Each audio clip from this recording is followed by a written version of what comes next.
जेव्हा तुम्हाला वाटतं ना, की आता बस झालं यार, याच्यापेक्षा जास्त मी नाही करू शकत. आता माझ्यात इतकी क्षमताच नाही आहे, माझ्यात इतकी ताकदच नाही आहे, की मी एक पाऊलसुद्धा पुढे चालू शकेन. थांबावंसं वाटतंय, कंटाळा आलाय. त्यावेळेला नेहमी लक्षात ठेवा, ते शेवटचं एक पाऊल तेवढंच टाकण्याची गरज असते. आणि त्याच्यानंतर तुम्ही तिथे असता, जिथे पोहोचण्यासाठी तुम्ही एवढी मोठी मेहनत घेतलेली असते. 5 नोव्हेंबर हा दिवस खूप विद्यार्थ्यांच्या आयुष्यातला एक असा दिवस असणार आहे, जो त्यांना विद्यार्थ्यांपासून अधिकारी बनवणार आहे. जो फक्त त्यांनाच नाही, तर त्यांच्या आईवडिलांना, त्यांच्या नातेवाईकांना, त्यांच्या आयुष्यात असणाऱ्या प्रत्येक व्यक्तीला एक वेगळी लाईफ देणार आहे. आणि हा दिवस जर आपलं आयुष्य बदलवणारा असेल, तर अर्थातच आपणही त्या दिवसाला त्याच पद्धतीने बघितलं पाहिजे. जर एखादी गोष्ट आपलं आयुष्य बदलवणार असेल, जर एखादी गोष्ट आपल्याला आयुष्यात जे काही हवं आहे, ज्याच्यासाठी आपण रात्रंदिवस मेहनत केली आहे, ती गोष्ट मिळवून देणार असेल, तर त्या दिवसाची भीती बाळगण्याऐवजी त्या दिवसाचं तुम्ही हसत हसत स्वागत केलं पाहिजे. हॅलो वॉरियर्स, मी सुप्रिया आणि तुम्ही पाहत आहात वॉरियर ऑफिसर एज्युकेशनल चॅनल. फक्त लढण्याची नव्हे, जिंकण्याची तयारी. खूप वॉरियर्स आहेत जे 5 तारखेला एक्झाम देणार आहेत, पण एक्झामच्या आधी वाटणारी भीती. बरेच वॉरियर्स असे आहेत ज्यांची पहिलीच मेन्स आहे आणि मला हे सांगायला फार आनंद होतो आहे की 90 डेज चॅलेंज असेल किंवा 100 डेज चॅलेंज असेल, या चॅलेंजमध्ये त्यांनी कन्सिस्टंटली काही गोष्टी फॉलो केल्या. त्यांनी एक स्टडी प्लॅन जो आहे तो प्रॉपरली फॉलो केला. सातत्याने आम्ही कॉन्टॅक्टमध्ये होतो, डेली डिस्कशन वगैरे होत होते आणि त्यांनी घेतलेल्या मेहनतीमुळेच आज ते पहिल्यांदा मेन्सचा अनुभव घेणार आहेत. तर अर्थातच जे मी म्हटलं की मला ही गोष्ट सांगायला छान वाटते, पण अर्थातच ज्यावेळेला पहिल्यांदा मेन्स द्यायची असते त्यावेळी वाटणारी भीती, बऱ्याचशा गोष्टी अशा असतात ज्या माहिती नसतात, डोक्यामध्ये गोंधळ असतो. एक्झाम द्यायची, आपल्याला याच्यातून पोस्ट मिळवायची, हे सगळं असतं, पण त्यावेळेला वाटणारी ती भीती आणि एक्झामच्या आधीचा स्ट्रेस, एक्झाममध्ये ज्या पद्धतीने आपल्याला ताणतणावाला सामोरं जावं लागतं, ते सगळं कसं हँडल करायचं, याच्या बाबतीत फार वॉरियर्स जे आहेत, फार विद्यार्थी जे आहेत, ते गोंधळात आहेत. 1 ऑक्टोबरला आणि 29 ऑक्टोबरला जे पेपर झाले, इव्हन ऑक्टोबर महिन्याच्या प्रत्येक रविवारी एक एक्झाम झालेली आहे. सब रजिस्टर्ड असेल, STI असेल, ASO असेल आणि PSI मेन्स असेल. तर हे जे सगळे पेपर्स झाले, तर अर्थातच ज्या काही चुका मुलांकडून झाल्या त्या तुम्हाला कशा टाळता येतील याच्याबद्दल मी बोलणार आहे. आणि त्याचबरोबर एक्झामच्या आधीचे 1-2 दिवस जे काही तुम्हाला टेन्शन येते त्याच्याबद्दल मी बोलणार आहे. कारण अर्थातच जसं मी म्हटलं, 90 डेजवाले, 100 डेजवाले काही वॉरियर्स आहेत की जे सेम प्रॉब्लेम फेस करत आहेत आणि त्यामुळे हे सगळं बोलणं अर्थातच आवश्यक होतं. तर 1 ऑक्टोबरला जो पेपर झाला, मराठी इंग्लिशचा पेपर होता आणि अर्थात त्याच्यामध्ये GSही होतं. 20 मार्क्सचा GS म्हणण्यापेक्षा 2 कायदे होते, त्याच्यानंतर काही पार्ट ICTचं होता, देन करंट अफेअर्स होतं. But as compare to last year किंवा मग त्याच्या आधीचे जर पेपर्स आपण पाहिले, तर मुलांना थोडंसं मराठी इंग्लिशच्या पेपरमध्ये कन्फ्युजन झालं किंवा एक्झाम हॉलमधून बाहेर आल्यानंतर बऱ्याच मुलांच्या लक्षात आलं की अरे यार, याचं उत्तर तर हे होतं पण मी चुकीचं लिहिलं, म्हणजे सिली मिस्टेक्स झाल्या. तर त्या सिली मिस्टेक्स होऊ नयेत आणि आत्ता उरलेला, म्हणजे आजचा उद्याचा जो दिवस तुमच्याकडे आहे, जो काही उरलेला वेळ आहे, याच्यामध्ये तुम्ही कुठल्या गोष्टीची काळजी घेतली पाहिजे. सगळ्यात पहिलं तर तुम्ही आत्तापर्यंत जर तुमच्या टू डू लिस्टनुसार अभ्यास केलेला असेल, टू डू लिस्ट काय असते अर्थात हे मी तुम्हाला सांगायला नको. तुम्ही एक लिस्ट बनवलेली असेल की तुम्हाला कुठल्या कुठल्या गोष्टी एक्झामपर्यंत कंप्लीट करायच्या. तुम्ही जर त्याच्यानुसार अभ्यास केला असेल तर तुमची to do list almost complete झाली असेल. जर काही 2-3 गोष्टी राहिल्या असतील, जसं की क्वेश्चन पेपरच्या अनालिसिसमधले काही क्वेश्चन पेपर तुमचे रिवाईज करायचे राहिले असतील, मे बी तुमच्या काही ट्रिक्स आहेत त्या रिवाईज करायच्या राहिल्या असतील, किंवा काही इंग्लिशमधले काही रूल्स आहेत जे तुमचे रिवाईज करायचे राहिले असतील, किंवा तुम्ही काही वोकॅबलरी ठेवली असेल इम्पॉर्टंटवाली लिहून, जी की तुम्ही एक्झामपूर्वी रिवाईज करणार असाल. तर या जर तुमच्या टू डू लिस्टमधल्या काहीच गोष्टी राहिल्या असतील तर मी तुम्हाला सजेस्ट करेन की तुम्ही त्या कंप्लीट करण्याकडे लक्ष द्या. अदरवाईज जर तुम्हाला असं वाटत असेल, जो फील प्रत्येकाला येतो, मग तुमची पूर्व परीक्षा असू देत, मुख्य परीक्षा असू देत किंवा कुठलीही एक्झाम असू देत, हा फील प्रत्येक विद्यार्थ्याला येतो एक्झामच्या आधीपर्यंत की माझं किती सगळं वाचायचं राहिलं आहे. आणि त्यातही दुसरा मुद्दा असा असतो की एक्झामच्या जस्ट 2-3 दिवस आधी इतक्या नवीन गोष्टी डोळ्यासमोर येतात आणि सगळ्या इम्पॉर्टंट वाटतात आणि मग समजतच नाही की मी काय काय करू. बरं, ते तर करायचं असतं, पण जे आधी केलेलं आहे ऑलरेडी त्याचेही विचार असतात डोक्यामध्ये की अरे यार, ते मला आता आठवेल का. तुम्ही जर जाणून बुजून तुमच्या ब्रेनला त्रास द्यायला लागलात तर तुम्हाला काहीही आठवणार नाही. अगदी साधं सिंपल उदाहरण सांगते. 29 तारखेला होणारा जो पेपर होता, म्हणजे 29 तारखेला झालेला, तर त्याच्यामध्ये आपले काही PSIचे मुलं होती.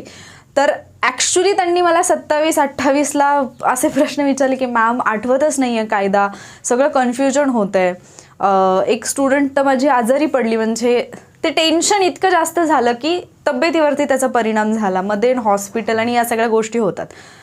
लक्षात घ्या की तुम्हाला एक्झामला जाऊन कुठलीही गोष्ट आठवायची नाही आहे, हे पहिल्यांदा तुमच्या मेंदूला स्पष्टपणे सांगा की तिथे जाऊन तुम्हाला काही आठवत नाही बसायचं आहे. तिथे गेल्यानंतर तुम्हाला फक्त ओळखायचं आहे, जे तुम्ही अभ्यास केलेला आहे ते तुम्हाला ओळखायचं आहे. मग ते जे तुमचं कन्फ्युजन होतं ते कन्फ्युजन कधी होत नाही. काही लोकांचे एवढे उत्तर कशी बरोबर येतात.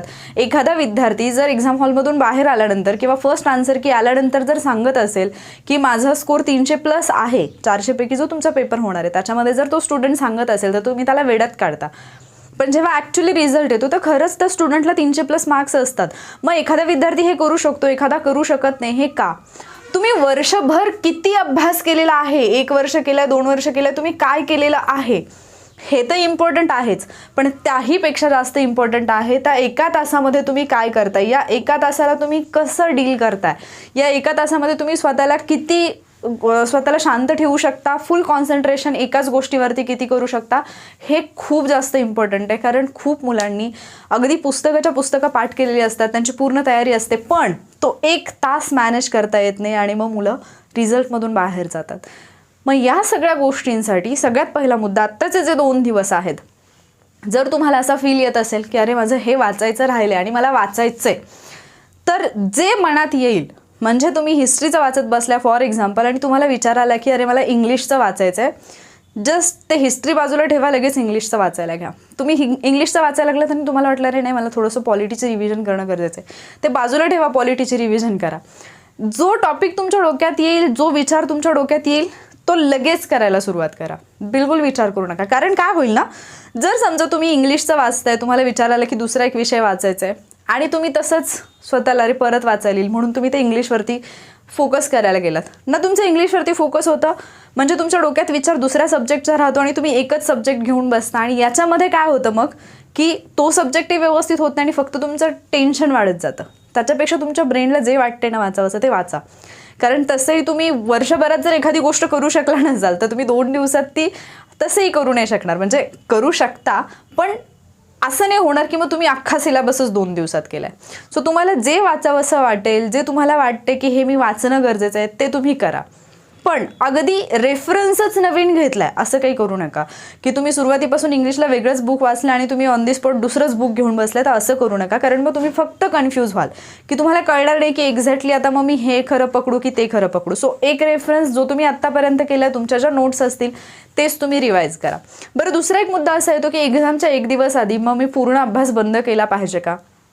तर आता तुमची मेंटॅलिटी कशी आहे, तुम्ही किती स्वतःला हे करू शकता, मॅनेज करू शकता, याच्यावरती सगळ्या गोष्टी आहेत. बट मला असं वाटतं वैयक्तिकरित्या की अगदी एक्झाम हॉलमध्ये जाईपर्यंत तुम्ही अभ्यास जरी केला ना तरी काही फरक पडत नाही. म्हणजे मी प्रीच्या वेळेला खूप वेळा स्टुडंट्सना सांगितलं की जास्त टेन्शन नाही घ्यायचं, रिलॅक्समध्ये पेपरला जायचं. बट एवढं नक्की मी सांगेन तुम्हाला मेन्सच्या बाबतीत, कारण आत्ता परवाच्या झालेल्या पेपरला सुद्धा माझ्या स्टुडंटनी पण हे एक्सपिरियन्स शेअर केले की म्हणजे एक्झाम हॉलमध्ये जाण्यापूर्वी ज्या काही गोष्टी वाचल्या प्रवासामध्ये असताना, किंवा काही विद्यार्थी जे ऑलरेडी तिथे सेंटरवरती पोहोचले होते त्यांनी जे काही तिथे वाचलं आणि आतमध्ये गेल्यानंतर लगेच ज्या सब्जेक्टचं वाचलेला आहे किंवा जो कायदा वाचलेला आहे त्याचे प्रश्न सोडवायला घेतले, ते इझी गेलं. आणि ज्यावेळेला तुम्हाला सलग सुरुवातीचे 10 प्रश्न इझी जातात तर तुमचा कॉन्फिडन्स ऑटोमॅटिकली बूस्ट होतो. मग पुढे तुमच्या मिस्टेक कमीत कमी होत जातात. अदरवाईज काय होतं, जर तुम्ही डिरेक्टली गेलात आणि पेपर घेतलात आणि तुम्हाला जर ते टफ वाटायला लागला, पेपर जर तुम्हाला हार्ड वाटला, सुरुवातीचे 4-5 क्वेश्चन जर हार्ड वाटले तर पुढचे जे प्रश्न सोपे आहेत ते पण तुम्हाला कठीण जातात. याच्यासाठी काय कराल, आत्ता ह्या 2 दिवसामध्ये पण, म्हणजे 2 दिवस तर नाही म्हणता येणार, पण जो काही 1 दिवस तुमच्याकडे राहिला आणि वरचा काही कालावधी आहे, याच्यामध्ये स्वतःला बर्डन नका देऊ की अरे इतकं सगळं करायचं डोंगर नाही. मी तर म्हणेन की जे तुम्हाला इम्पॉर्टंट वाटते तितकंच समोर ठेवा. तर तुम्ही म्हणाल सगळंच इम्पॉर्टंट वाटतंय, पण जे तुम्हाला पॉसिबल आहे, इम्पॉर्टंटही वाटतं आणि जे रिवाईज करणं पॉसिबल आहे, अशाच गोष्टी फक्त समोर ठेवा. जो पण पॉईंट तुम्हाला वाटेल अरे हे वाचणं गरजेचं आहे तर ते वाचा, लगेच तिथे वाचा.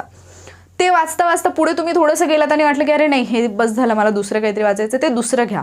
कारण बऱ्याचदा असंही होतं की तुम्ही एक पॉईंट वाचायला घेतलेला असतो आणि तो तुम्ही अर्धवट सोडला किंवा तुम्ही वाचला नाही आणि परत जर तोच प्रश्न आला तर इतकं डिस्टर्ब होतं तुम्ही एक्झाम हॉलमध्ये की यार मी हे का वाचलं नसेल. सो आत्ता स्वतःच्या ब्रेनसोबत कुठल्याही गोष्टीत वाद घालू नका. हे सगळं झालं पेपरला जाण्यापूर्वी, म्हणजे आत्ताचं जो काही आहे ते. जाताना पण मी तुम्हाला सांगेन की म्हणजे जर तुम्ही सकाळी निघणार असाल, रात्री निघणार असाल, तरीसुद्धा म्हणजे तुम्ही वेळेत पोहोचू शकाल सेंटरला, या गोष्टीची फक्त काळजी घ्या. कारण जर तुम्ही लेट पोहोचलात तर मग तिथून पुढे जे काही तुमची धगधग असते, भले एक्झाम हॉलमध्ये गेल्यानंतर तुमच्याकडे 1 तास असेल, अर्धा तास जरी असेल, तरीसुद्धा माइंड तुमचं लगेच रिलॅक्स नाही होत. त्यामुळे शक्यतो वेळेत निघा. पेपरला जाण्यापूर्वी काहीतरी लाईट थोडासा नाश्ता घ्या किंवा एखादा फ्रूट वगैरे खा. फारसं काही बाहेरचं असं खाऊ नका की ज्याने तुमचं पोट वगैरे खराब होईल. या खूप छोट्या गोष्टी असतात, पण त्या खूप अफेक्ट करतात. काही स्टुडंट्सचे असे प्रॉब्लेम झालेले मी पाहिले की तिथे गेल्यानंतर नको ते त्रास सुरू झाले. तर हे होऊ नये याच्यासाठी, आणि स्वतःचं सगळं सामान बरोबर आहे का. पेन असेल, पेन जो असतो तो बॉल पॉईंट पेन लागतो, लक्षात ठेवा. ठीक आहे, जेल पेन वगैरे चालत नाही. तर तुमचं ID कार्ड असेल त्याची झेरॉक्स असेल, हॉल तिकीट असेल त्याची झेरॉक्स असेल. ID कार्डच्या 2 झेरॉक्स दोन्ही पेपरसाठी सेपरेट, म्हणजे एक तुम्हाला द्यावी लागेल, त्यामुळे त्यासोबत ठेवा. आता जेव्हा तुम्ही एक्झामला जाल, तिथे गेल्यानंतर बिलकुल तिथे कोणाचंही ज्ञान ऐकत बसू नका आणि कोणालाही ज्ञान देत बसू नका. शक्यतो कुणाशीही गप्पा मारणं टाळा. कुणाशीही गप्पा मारू नका. अभ्यासाशी रिलेटेड तर नकाच मारू. कारण काय होतं ना की एखादा पॉईंट तुम्ही वाचलेला नसेल किंवा तुम्हाला माहिती नसेल आणि तो समोरच्या व्यक्तीने सांगितला, तर तुमचा कॉन्फिडन्स कुठेतरी हालायला लागतो. अरे हे तर मला माहितीच नाही, तुम्ही डगमगता. हे नाही झालं पाहिजे. ठीक आहे, तुम्ही जे केलं आहे, मी जे केले तेच पेपरला येणार आहे, आणि मी जे केले ते मोर दॅन इनफ आहे. हा कॉन्फिडन्स स्वतःमध्ये ठेवा आणि एक्झामला जा. कारण तुम्ही इतकी मेहनत घेतली आहे की ज्याच्यामुळे जर तुम्हाला पेपरच्या 1-2 दिवस आधी झोप लागत नसेल, तर तुम्ही खरंच प्रामाणिक मेहनत घेतली आहे. याचं ते एक हे आहे, काय म्हणतो आपण त्याला, की त्याचीच एक निशाणी येते. तुम्ही इतकी मेहनत घेतली आहे म्हणून तर तुम्हाला पेपरच्या 1-2 दिवस आधी झोप नाही लागत आहे. आणि जरी तुम्हाला एक्झामच्या आदल्या दिवशी जरी तुम्हाला झोप नाही आली, तर या गोष्टीचं टेन्शन नका घेऊ की अरे मला रात्रभर माझी झोप नाही झाली, मग पेपरला मला झोप येईल का. अगदी भूकंप आला काय किंवा आभाळ कोसळलं काय, तो 1 तास तुमच्या लाईफमध्ये तुमच्यासाठी इतका इम्पॉर्टंट असतो की तुम्हाला तिथे झोप येतच नाही. भले तुम्हाला पेपरच्या 5 मिनिट आधी झोप लागत असेल, तरीसुद्धा जो पेपरचा तुमचा वेळ असतो 11 ते 12 आणि नंतर दुपारनंतर 3 ते 4 जो दिला आहे, या वेळेत तुम्हाला झोप लागणार नाही, तुमची रोजची जरी सवय असली तरी. कारण तो 1 तास तुमच्या ब्रेनलाही माहिती असते की यार इतकं वर्षभर जे काही स्वतःला ताणले ते कशासाठी केले, त्या गोष्टीसाठी तर केले. त्याच्यामुळे त्या गोष्टीचं टेन्शन घेऊ नका की मला झोप लागली तर कसं. बिलकुल काही होत नाही. आणि गप्पा याच्यासाठी टाळा की त्या गप्पा तुम्हाला खूप जास्त डिस्ट्रॅक्ट करू शकतात आणि तुमच्या परफॉर्मन्सवरती परिणाम करू शकतात. तिसरा मुद्दा, पेपर सोडवण्यापूर्वी ज्यावेळेला तुम्ही हॉलमध्ये जाताय, उत्तरपत्रिका असेल, उत्तरपत्रिका तुम्हाला दिल्यानंतर घाई नका करू की म्हणजे तुमचा समजा नंबर 1, 2, 3 बेंचवरती कुठेतरी आलाय, तर लगेच उत्तरपत्रिका हातात आली की लगेच घाईघाईत नंबर लिहायचा वगैरे नका करू. शेवटपर्यंत त्या शिक्षकांच्या सगळ्या म्हणजे जे कोण तुमचे पर्यवेक्षक असतील सगळ्यांचे आन्सरशीट त्यांचे डिस्ट्रीब्यूट करून होऊ द्यात. दे नीट केअरफुली इन्स्ट्रक्शन्स रीड करा. नंबर तुमचा परत चेक करा. हॉल तिकीटवरती असेल, तुमच्या डेस्कवरती लिहिलेला असेल, व्यवस्थित नंबर चेक करा अँड देन तुम्ही फिलअप करा. नंबर लिहिताना शक्यतो चूक करू नका. कारण जर तुम्ही चूक केली नंबर लिहिताना तर काय होतं ना, भले तुमचा पेपर चेक होतो नंतर, त्याच्यात काही डाऊट नाही की पेपर तुमचा नंबर जरी चुकला तरी चेक केला जातो, पण तो नंबर चुकला याचं टेन्शन इतकं राहतं की त्याचा पेपरवरती परिणाम होतो. त्यामुळे शक्यतो नंबर चुकवू नका. ठीक आहे, हा झाला एक मुद्दा. त्याच्यानंतर क्वेश्चन पेपर देण्याच्या बाबतीत किंवा पर्यवेक्षकांनी साईन घेण्याच्या बाबतीत इतर कुठल्या गोष्टी असतील, पर्यवेक्षकांशी वाद घालत बसू नका. कारण तुम्ही तिथे त्यांच्याशी वाद घालत बसला तर त्या गोष्टी तुम्हाला पुढे जाऊन म्हणजे पेपरमध्ये तुम्ही कम्प्लिटली डिस्टर्ब होता. कारण असे बरेचसे विद्यार्थी आहेत त्यांच्या बाबतीत हे झालं आहे. एक्झाम हॉलवरती गेल्यानंतर म्हणजे एक्झाम हॉलमध्ये गेल्यानंतर किंवा सेंटरवरती गेल्यानंतर तिथे कोणाशी तरी काहीतरी वादावादी झाली की मग ते आपलं म्हणजे डोक्याचं आपलं जे आपण म्हणतो ना टेम्परेचर वाढलं आहे, तर ते इतकं वाढतं मग की आपल्याला कळतच नाही की आपण काय करतोय. आणि मग त्यावेळेला परत स्वतःला शांत करणं आणि त्या रुटीनमध्ये येण्याला वेळ लागतो. त्याच्यापेक्षा शांत राहणं, डोळे बंद करा. हवं तर बरेच स्टुडंट झोपतात सुद्धा, कारण तुमच्याकडे 1 तास असतो आधीचा. जर तुम्ही सेंटरमध्ये तुमच्या हॉलमध्ये जाऊन बसला असाल तर तो जो वेळ आहे तो स्वतःला रिलॅक्स करण्यामध्ये द्या. जेवढं तुम्हाला ब्रीदिंगवरती लक्ष देता येईल तेवढं द्या. जेवढं तुम्ही स्मूथली ब्रीथ कराल, या गोष्टी वर्क करतात. हे जे काही लोक सांगतात योगा प्राणायाम हे उगीचच नाहीत सांगत, त्या गोष्टी ॲक्च्युली वर्क करतात. सो त्या गोष्टीवरती तुम्ही वर्क करा, म्हणजे इकडचं तिकडचं काही करत बसण्यापेक्षा. ठीक आहे, सो सोडवण्यापूर्वी या गोष्टीची काळजी घ्याल. क्वेश्चन पेपर हातात आल्यानंतर बुकलेट नंबर जो आहे तो तुम्हाला आन्सर शीटवरती लिहायचा आहे आणि त्याच्यानंतर जो तुमचा तुमचा जो रोल नंबर आहे तो तुम्हाला तुमच्या क्वेश्चन पेपरवरती लिहायचा. ते तिथे सगळ्या इन्स्ट्रक्शन्स देतात, वेगळं काहीही नसतं तिथे, त्याच्यामुळे घाबरण्याची बिलकुल तिथे गरज नाही आहे. जर तुम्हाला काही डाऊट असेलच तर तुम्ही तिथे पर्यवेक्षक जे आहेत त्यांना विचारू शकता. खूप छान पद्धतीने ते कोऑपरेट करतात.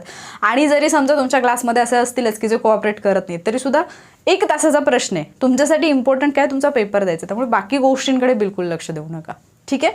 देन ज्यावेळेला तुम्ही क्वेश्चन पेपर सोडवायला सुरुवात कराल तर अर्थात तुम्ही ज्या पद्धतीने आत्तापर्यंत टेस्ट सोडवलेल्या आहेत, तुम्ही प्रॅक्टिस जशी केली आहे तसंच तिथे क्वेश्चन पेपर सोडवताना पण तीच प्रॅक्टिस जी आहे त्याच पद्धतीने जा. कुणीतरी एक्झाम हॉलमध्ये जाण्यापूर्वी काहीतरी सांगितलंय किंवा एक दिवस आधी तुम्ही कुणाच तरी व्हिडिओ ऐकला आणि मग नवीन काहीतरी पद्धत आहे आणि ती मेथड मी तिथे जाऊन इम्प्लिमेंट करेन, बिलकुल करू नका. परत एकदा सांगते, जर समजा पहिल्या, दुसऱ्या, तिसऱ्या क्वेश्चनला तुम्हाला असं फील झालं की यार मला म्हणजे प्रश्न समजतच नाही आहे, मी जे वाचत आहे ते, स्किप करा तो प्रश्न. भले तो सोपा असू देत, पाहता क्षणी उत्तर येणारा असू देत, पण जर तुमचं डोकं चालत नसेल ना तर स्किप करा. दुसरा क्वेश्चन स्किप करा, तिसऱ्या क्वेश्चनला जा, देन केअरफुली रीड करा. किंवा सरळ पहिल्याच क्वेश्चनला जर तुम्हाला तसं वाटलं, डोळे बंद करा, एक डीप असं श्वास घ्या, सोडा अँड देन तुम्ही वाचायला लागा. म्हणजे तुमचं डोकं ठिकाणावरती येतं. कारण बऱ्याच जणांचं असंही होतं की समोर काय लिहिलंय, म्हणजे वाचत तर असतो आपण पण त्याचा अर्थ नाही कळत. आणि मग ते जे हडबडी होते ना की घड्याळ पळते, काही नाही. तुम्ही जर शांत डोक्याने पेपर सोडवला तर तुम्हाला व्यवस्थितपणे 1 तास हा मोर दॅन इनफ असतो. तुमच्याकडे 2-3 मिनटं शिल्लक सुद्धा राहतात. असे सुद्धा स्टुडंट आहेत ज्यांच्याकडे तेवढा वेळ शिल्लक राहतो. कारण पेपर 1ला आपले जे PSIचे स्टुडंट होते त्यांचं असंच झालं की खूप गोंधळ झाला त्यांचा, म्हणजे वेळ नाही पुरत आहे असं वाटलं. पण दुसऱ्या पेपरला पेपर 1पेक्षा जास्त वेळ त्यांना पेपर 2ला मिळाला. कारण त्यांना मी जाताना पण काही इन्स्ट्रक्शन क्लिअरली दिल्या होत्या. ॲक्च्युली लॉसाठी बॅच घेतलेली होती, पण तरीसुद्धा पेपर 1साठी बऱ्यापैकी गाईड मला जेवढं करता आलं, क्वेश्चन पेपर सॉल्विंग, ॲनालिसिस या सगळ्या गोष्टी घेतलेल्या. बट जे मी त्यांना एक्झाम हॉलमध्ये, म्हणजे सकाळीसुद्धा एक रेकॉर्डिंग मी सेंड केलं होतं त्यांना, त्याच्यात पण मी सांगितलेलं की तुम्ही जे आत्तापर्यंत केलं आहे त्याच्या बाहेरचं काही येणार आहे. आणि खरं जेवढे पण आम्ही लेक्चरमध्ये क्वेश्चन घेतले होते, जेवढ्या पण प्रश्नांची प्रॅक्टिस घेतली होती, इवन एक्झामच्या 1 दिवस आधी, म्हणजे 1 दिवस सोडून त्याच्या आदल्या दिवशी मी एक सेशन घेतलं होतं, रिव्हिजन सेशन. तेही याच्यासाठी घेतलेलं की बरेच विद्यार्थी असे होते की ज्यांना असं वाटायचं की मला काहीच नाही आठवते, म्हणून मी एक क्वेश्चन आन्सर फॉर्मॅटमध्ये रिव्हिजन सेशन घेतलेलं. आणि 2 कायदे त्याच्यामध्ये आम्ही घेतलेले, भारतीय पुरावा कायदा आणि महाराष्ट्र पोलीस अधिनियम. तर ते 20 प्रश्न जे होते त्या कायद्याचे ते त्याच्यातूनच होते. आणि त्याच्यापूर्वी जे रिव्हिजन झाले होते, म्हणजे सगळेच्या सगळे प्रश्न जेवढे आम्ही रिव्हिजन घेतलेली आहे, जे लेक्चरमध्ये घेतलेले त्याच्यातूनच होते. पण कसे की लेक्चर खूप मोठं असतं, मग त्याच्यातून एखादा पॉईंट येणं हे तर स्वाभाविक आहे. बट त्याच्यानंतर पण ज्या क्वेश्चन्सची प्रॅक्टिस घेतली किंवा ज्याच्या ट्रिक्स मी दिल्या होत्या, सगळे प्रश्न त्याच्यातूनच होते. त्याच्यामुळे मुलांना ॲटोमॅटिकली तो एक कॉन्फिडन्स आला की चला, म्हणजे माझ्या कायद्याचे एवढे सगळे बरोबर आले, ॲटोमॅटिक त्यांचे पुढचे बरोबर आले, मॅथ्स रिझनिंगला पण पुरेसा वेळ मिळाला. तुम्हाला फक्त लक्षात ठेवायचं की मराठी इंग्लिश आहे सुरुवातीला, तर सकाळी गेल्यानंतर जर तुम्हाला तसं वोकॅबलरीचं वगैरे काही टेन्शन असेल, जे तुम्ही लिहून ठेवलेली असेल वोकॅबलरी किंवा जर काही ग्रामरचे रूल, तर हॉलमध्ये जाण्यापूर्वी ज्यावेळेला तुम्ही सेंटरवरती पोहोचाल तर एक 15-20 मिनटं तुम्ही ते रूल्स जरी डोळ्याखालून घालले किंवा वोकॅबलरी जरी तुम्ही रीड केली, काही इश्यू नाही. रीड करा, देन हॉलमध्ये जाऊन बसा, शांत डोक्याने पेपर लिहा. जेवढं शांत राहाल तेवढं तुमच्या फायद्याचं राहील. बोलायचं नाही, एकदम शांत राहायचं, ब्रीदिंगवरती लक्ष द्यायचं. या गोष्टी खूप काम करतात. तुमची इष्टदेवता असेल, ज्यावेळेला हॉलमध्ये बसाल, पेपर हातात येण्यापूर्वी 5-10 मिनिटं इष्टदेवतेचं स्मरण करा. या गोष्टीसुद्धा खूप वर्क करतात. कारण एक पॉझिटिव्ह एनर्जी आपल्यामध्ये क्रिएट होते, एक पॉझिटिव्ह एनर्जी असते, त्या पॉझिटिव्ह वाईब ज्या असतात त्या तुम्हाला खूप सपोर्ट करतात.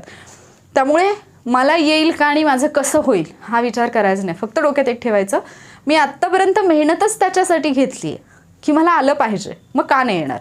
ते तुम्हाला 100% येत असतं. सोडवताना जो क्रम तुम्ही आत्तापर्यंत ठेवलेला आहे पेपरचा, सेम त्याच क्रमाने जा. समजा तुम्हाला पहिला क्वेश्चन वाचला, अननोन वाटला, दुसरा क्वेश्चन वाचला तो अननोन वाटला, तिसरा, चौथा, 5वा सगळे क्वेश्चन जरी तुम्हाला अननोन वाटले, बिलकुल टेन्शन घ्यायचं नाही. मी मुलांना सांगितलं होतं तुम्हाला सुरुवातीचे 10 क्वेश्चन असे वाटलेत की यार ओळखीचे नाही आहेत, अजिबात टेन्शन घ्यायचं नाही. पुढचे 90 क्वेश्चन्स आहेत जे तुम्हाला मेरिटमध्ये घेऊन येणार आहेत. त्या 90 क्वेश्चनवरती तुम्हाला फोकस करायचं. तेही एका वेळेला एक प्रश्न वाचताना त्याच्यावरतीच कॉन्सन्ट्रेशन करा. हिस्ट्रीचे क्वेश्चन सोडताना पेपर 2साठी सांगते, पेपर 1मध्ये सुद्धा या गोष्टी वर्क करतात बऱ्याचदा. की मराठी इंग्लिशचे क्वेश्चन्स आहेत. लॉला तर या गोष्टी खूप जास्त मुलांना म्हणजे 2-3 प्रश्न असे झाले की मी सांगितलं होतं की जर समजा एखादा प्रश्न तुम्हाला कन्फ्युजनमध्ये टाकणार असेल, जोडा लावायचा असेल, तर लगेच तो सोडवू नका. पूर्ण त्या कायद्याचे 10 क्वेश्चन पहा. कदाचित पुढच्या एखाद्या प्रश्नामध्ये तुम्हाला आधीच्या प्रश्नाचं उत्तर मिळून जाईल. आणि असे प्रश्न होते की पुढच्या प्रश्नामध्ये आधीच्या प्रश्नाचं उत्तर मिळालं. हिस्ट्रीचे बरेचसे क्वेश्चन असे असतात ज्याचं तुम्हाला डिरेक्टली उत्तर जरी येत नसेल, एखादा जोड्या लावायचा प्रश्न आहे आणि त्याचं उत्तर येत नसेल, तर पुढे जाऊन एखादा वन लाईनर क्वेश्चन असतो. फॉर एक्झाम्पल, समाज सुधारक आणि वृत्तपत्र किंवा त्यांनी स्थापन केलेल्या ज्या काही सामाजिक संघटना आहेत त्यांचं जर जोड्या लावायचा प्रश्न असेल, तुम्हाला नाही येते, पण पुढे जाऊन त्यातलाच एखादा समाज सुधारक असतो आणि त्या समाज सुधारकाने स्थापन केलेली संघटना दिलेली असते. मग तुमचं उत्तर इकडे परत तुम्हाला येतं. त्याच्यामुळे जर एखादा प्रश्न येत नसेल तर त्याचं टेन्शन नाही घ्यायचं, पुढे जायचं, पुढचे प्रश्न सोडवत जायचे. आणि ज्यावेळेला मग तुम्ही असं पूर्ण शेवटच्या प्रश्नापर्यंत जाता, तुम्हाला जेवढे येतात तेवढे तुम्ही सोडवता, देन मग तुमचे जे राहिलेत ते तुम्ही सोडवायला याल. काही प्रश्नांची उत्तरं मिळतील, पण ॲटलिस्ट जे तुम्ही येत आहेत ते जर तुम्ही डिरेक्टली सोडवले तर ते तुमचे 100% ॲक्युरेट येतात. तिथे तुमचं कन्फ्युजन नसतं, तिथे तुमच्या सिली मिस्टेक होत नाहीत, तिथे तुम्हाला असं नाही वाटत की हा ऑप्शन आहे की तो ऑप्शन आहे. आणि ज्यावेळेला मग तुम्ही सलग पहिल्यांदा असे प्रश्न सोडवता जे तुम्हाला माहिती आहेत, त्यावेळेला तुमचा एक कॉन्फिडन्स जो आहे तो ॲटोमॅटिकली तुमच्यातला कॉन्फिडन्स बूस्ट झालेला असतो आणि मग नंतरचे जे क्वेश्चन आहेत ते तुम्ही इझिली टॅकल करू शकता. ठीक आहे. प्रश्न उरतो अटेम्प्टचा. मराठी इंग्लिशचा पेपर आहे. ऑलमोस्ट सगळे जे स्टुडंट आहेत ते 100 अटेम्प्ट करतात.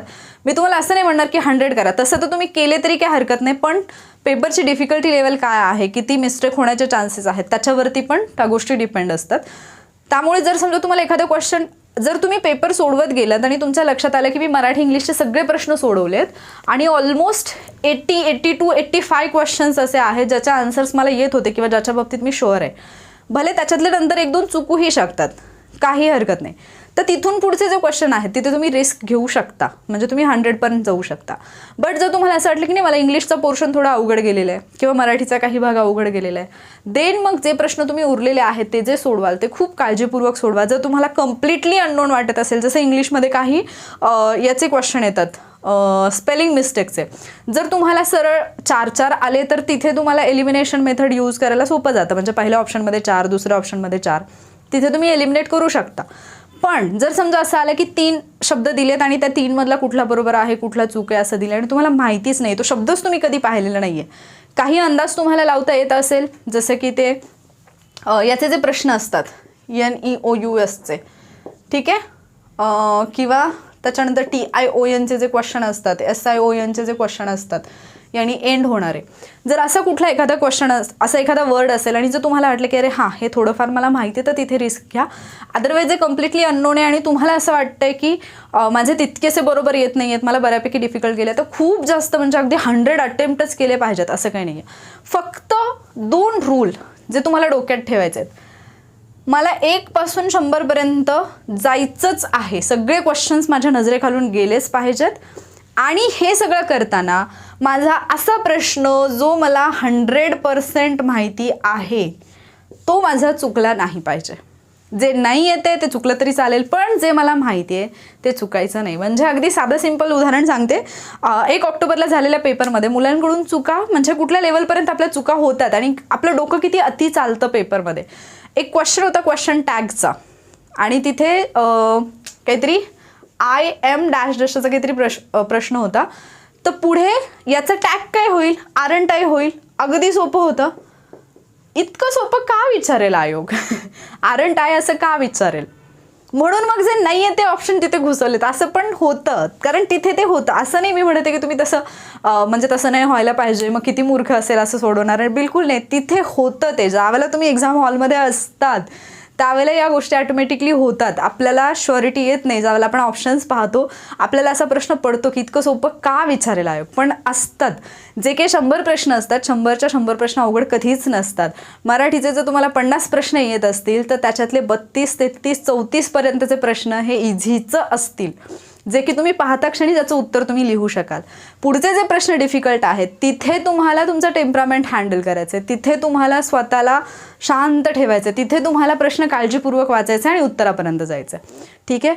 सो एक काळजी फक्त घ्या, जास्त वेळ नाही घेत तुमचा, की बिलकुल आत्ता उरलेल्या कालावधीमध्ये कोणाशी काहीही आर्ग्यू करू नका. कोणीही कितीही तुमच्याशी भांडणाच्या मूडमध्ये असेल तरीसुद्धा कोणी समोरून येऊन तुम्हाला शिव्या जरी घालत असेल, जस्ट गिव्ह अ स्माईल आणि एकदम शांत राहा. कारण तुम्हाला एक्झाम द्यायची आहे. समोरची व्यक्ती जी तुमच्याशी भांडते तिला फक्त तुमचा मूड खराब करायचा आहे, तिला फक्त तुमचं नुकसान करायचं आहे. तुम्हाला काय करायचं आहे, तुम्हाला जे अचीव करायचं आहे लाईफमध्ये त्याच्यासाठी ती एक एक्झाम द्यायची आहे. हे 2 तास जर तुम्ही प्रॉपरली हँडल केले तर जे लोक तुम्हाला आत्तापर्यंत हे म्हणत आहेत की MPSCची तयारी करत आहे, तेच लोक तुम्हाला म्हणतील की हा अधिकारी आहे, ही अधिकारी आहे. आणि तिथंपर्यंत जर पोहोचायचं आहे तर डेफिनेटली या 1-2 तासांना इतकं महत्त्व द्या की त्या 1 तासामध्ये तुमची प्रायोरिटी म्हणजे खरं तर आत्तापासून हॉलमधून बाहेर येईपर्यंत म्हणजे 5 नोव्हेंबरच्या संध्याकाळी 4:05 तुमच्या लाईफमध्ये तुमची ही एक्झाम याच्या व्यतिरिक्त दुसरं काहीही नसायला म्हणजे असायला नाही पाहिजे.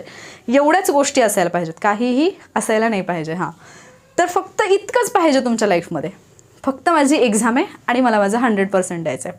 याच्या व्यतिरिक्त कुठल्याही गोष्टीवरती फोकस करू नका. व्यवस्थित जेवण करा, व्यवस्थित झोप घ्या. नसेल झोप लागेल तरीही टेन्शन घेऊ नका. तुम्ही अगदी 2 दिवस जरी जागे राहिलात, 3 दिवस जरी जागे राहिलात तरीही एक्झामच्या वेळेला तुमचा ब्रेन कम्प्लिटली व्यवस्थित काम करणार आहे. बिलकुल प्रॉब्लेम येत नाही तिथे गेल्यानंतर, कारण तुम्ही मेहनतच त्याच्यासाठी घेतली आहे. आणि जर तुम्हाला तसं फील होत असेल, घाबरल्यासारखं होणं, धगधग होणं, या सगळ्या गोष्टी जर होत असतील तर समजा की तुम्ही राईट ट्रॅकवरती आहात. कारण तुम्ही अभ्यास केला आहे, तुम्हाला सिरियसली ही एक्झाम द्यायची, तुम्हाला क्वालिफाय व्हायची. या गोष्टीचे ते सिम्पटम्स आहेत. तुम्ही अभ्यास केला आहे याचा तो पुरावा आहे. त्याच्यामुळे जर असं सगळं काही फील होत असेल तर खुश राहा की यार हां, मी खरंच अभ्यास केला आहे म्हणजे माझा रिझल्ट येणार आहे. हा विश्वास द्या फक्त स्वतःला. शांतपणे पेपर द्या. मी परत तीच गोष्ट सांगते, केवळ तुमचं डोकं किती शांत आहे याच्यावरती तुमचा रिझल्ट आहे. तुम्ही किती अभ्यास केला आहे, तुम्ही किती टाईमपास केला आहे, तुम्ही काय केलं आहे याच्यापेक्षा जास्त इम्पॉर्टंट आहे तिथे तुम्ही काय करताय. तो 1 तास फक्त आणि फक्त तुमचा आहे. कारण त्या 1 तासाने तुमचं आयुष्य बदलवलं जाणार आहे. आणि एका दिवशी 2 पेपर आहेत म्हणून घाबरूनही जाऊ नका. पहिला पेपर झाल्यानंतर जो काही ब्रेक मिळेल, पहिला पेपर होऊन तुम्ही त्या हॉलमधून बाहेर आल्यानंतर पहिल्या पेपरच्या क्वेश्चन पेपरकडे पाहायचं सुद्धा नाही. तो पेपर तुमच्या बॅगमध्ये टाकून द्यायचा. त्याचा आणि तुमचा संबंध संपलाय, त्या दिवसापुरता तरी संपलाय. बिलकुल नाही डिस्कस करत बसायचं, बिलकुल नाही पाहत बसायचं अरे हा प्रश्न कुठून आला होता, मग ह्याचं उत्तर हे असेल का, त्याचं उत्तर ते असेल का. नो, हॉलमधून बाहेर आलात, पहिला पेपर आणि तुमचा संबंध संपला. तो पेपर ठेवून दिला, देन तुमचं म्हणजे काहीतरी जेवण वगैरे करा, थोडंसं काहीतरी खाऊन घ्या. पेपरवरून आल्यानंतर पेपरला जाण्यापूर्वी खाण्यापेक्षा बेटर राहील की तुम्ही पहिल्या पेपरमधून म्हणजे पहिला पेपर सुटल्यानंतर बाहेर आलात की त्यावेळेला काहीतरी खाल. उपाशी राहूनही पेपरला जाऊ नका, कारण बऱ्याचदा जर भूक लागली ना तर आपल्याला काही सुचत नाही. त्याच्यामुळे थोडंसं काहीतरी खा. देन तुम्ही जे काही तुमचं रिव्हिजनचं सामान नेलं असेल रिव्हिजनसाठी, सेकंड पेपरसाठी, ते पहा. मॅथ्स रिझनिंगचे काही फॉर्म्युला वगैरे तुम्ही लिहून नेले असतील तर ते पहा. मॅथ्स रिझनिंगला पण शांत डोक्याने पेपर सोडवा. दुसरा पेपर सोडवताना पण अगेन मी सांगते, जे तुम्हाला 100% माहिती आहे ते प्रश्न सगळे आधी सोडवून घ्या. जर तुम्ही माहीत नसणाऱ्या प्रश्नावरती अडकून पडाल तर तुम्हाला दुसऱ्या पेपरला वेळ पुरणार नाही. त्याच्यामुळे जे माहिती आहे ते सॉल्व्ह करून घ्या. मॅथ्स रिझनिंग जर तुम्ही प्रॅक्टिस केली असेल तर खूप छान, कारण मॅथ्स रिझनिंगमध्ये जर तुमचे बऱ्यापैकी प्रश्न बरोबर आले तर डेफिनेटली ते फायदेशीर राहील. आणि दुसरा मुद्दा, पेपर 2 कडून बिलकुल एक्सपेक्टेशन ठेवू नका. मॅथ्स रिझनिंगचे एवढे क्वेश्चन येतील, हिस्ट्रीचे एवढे येतील, जॉग्रफीचे एवढे येतील, जो काही नंबर तुमच्या डोक्यात असेल तो नंबर तुमचा बाहेरच सोडून जा. तिथे गेल्यानंतर जे प्रश्न आले असतील, मॅथ्स रिझनिंगचे कितीही येऊ देत, हिस्ट्रीचे किती येऊ देत, जॉग्रफीचे किती येऊ देत, पॉलिटीचे किती येऊ देत, तुमचा जो काही एक एक्सपेक्टेड नंबर जो काही कोणी सांगितलेला असेल तो जो काही डोक्यात असेल ना तो काढून टाका. डोक्यात ठेवा, हिस्ट्रीचे 10 आले तरी मला सॉल्व्ह करायचे आहेत, 15 आले तरी मला सॉल्व्ह करायचं आहेत. Same geography, same polity, same maths reasoning, same economics, same science, सगळ्या सब्जेक्टसाठी सेम. ठीक आहे, व्यवस्थितपणे स्वतःचा 100% द्या. मेहनत घेतली आहे तर विजय तुमचा 100% होणार आहे. आज विद्यार्थी आहात, 2 दिवसात तुम्ही अधिकारी बनणार आहात, त्याच्यासाठीची ही वाटचाल आहे. तुम्हाला खूप खूप खूप शुभेच्छा माझ्याकडून. डेफिनेटली मी तुमच्यासाठी प्रे करेन की तुमचा जो तो दिवस आहे महत्त्वाचा, त्या दिवशी देवाने तुम्हाला सद्बुद्धी देवो आणि तुम्ही बाकी कुठल्याही गोष्टीचा विचार न करता स्वतःचा 100% देऊन व्यवस्थितपणे तो पेपर देऊन त्याच्यातून, त्या अग्निदिव्यातून तुम्ही बाहेर पडावं आणि लवकरच तुमच्या हातामध्ये तुमचा रिझल्ट यावा की तुम्ही अधिकारी झालेले आहात. आणि तो दिवस तुमच्यासाठी जितका आनंदाचा असेल तितकाच माझ्यासाठी सुद्धा आनंदाचा असेल. सो खूप खूप शुभेच्छा. परत एकदा सांगते, फालतूच्या गोष्टींकडे बिलकुल टेन्शन देऊ नका. अख्खी लाईफ पडली आहे असे मॅटर सॉल्व्ह करण्यात, किंवा कोणाची भांडणं, कोणाचं मन जपणं, बऱ्याच गोष्टी असतात, बिलकुल करत बसू नका. प्रायोरिटी आहात तुम्ही स्वतः, प्रायोरिटी आहे तुमची एक्झाम, प्रायोरिटी आहे तो एक पेपर, तो 1 तास, आणि तो 1 तास असे 2 तास, सकाळचा एक दुपारचा एक, असे 2 तास मिळून तुम्हाला तुमचा 100ने 1000% द्यायचं आहे. ठीक आहे. जर काही डाऊट असेल तरीही एक्झाम हॉलवरती गेल्यानंतर, काय असतं एक्झाम सेंटरवरती गेल्यानंतर, किंवा इतर कुठल्या गोष्टीबाबत, तर डेफिनेटली तुम्ही मला कमेंटमध्ये विचारू शकता. मी तुमच्या प्रश्नाचं उत्तर देण्याचा नक्की प्रयत्न करेन. ठीक आहे. सो परत एकदा तुम्हाला तुमच्या एक्झामसाठी खूप खूप शुभेच्छा, आणि एक्झाम झाल्यानंतर तर डेफिनेटली आपण भेटणारच आहोत. ठीक आहे. लवकरच भेटूयात पुढच्या व्हिडिओमध्ये. परत एकदा बेस्ट लक. थँक्यू.